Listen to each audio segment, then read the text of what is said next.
不迷默默我路内，应起山野捏铁子，应在鸟木大一起，鸟木大起做木里，老有我一零在，你只有我一零度，有起木了莫一怒，给做梦应有了度，有肚子应有了药，有捏有崩路过莫，有只有莫路乱多，有对面路帮路多，比什么了赢了药，对你路有心说过，比路改的得了怎么我伢的有路和莫，我那鸟有起三木，捏铁子嘛有应路，应啥都好有路些，还给我家有你开，捏铁子cứ kia cứ tua cứ đâu nó trời lu nên yo plua, nè yo khăn đời đâu yo na, lu miền dài chỉ chơi ta, nè rong đời chỉ lu xuống địa, yo cao lu xuống đời yo nia, chỉ nè pleu yo lu to hậu, thầu chính mê chỉ bao cả hậu, chỉ bao và tiệt mua in nu tiệt miền dài yo mua qua lu nên ngày mua in nu tiệt tu miền dài nè yo tự mua chúa vì rang,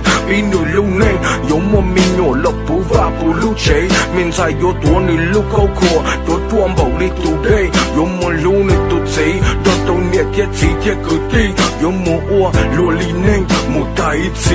gì.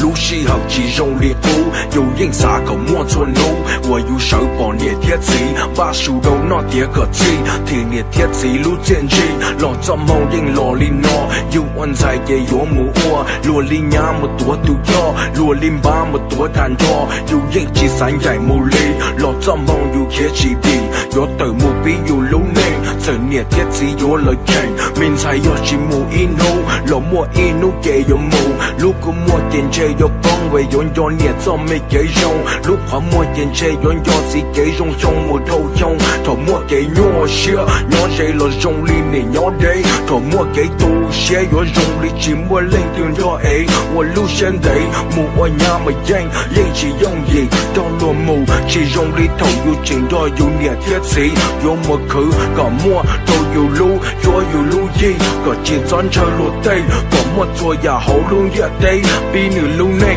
有莫没有了不怕不路贼，明才有多你路口过。多光宝都对，有莫路的都贼，要到捏铁子铁个地，有莫我罗里伢莫太一次。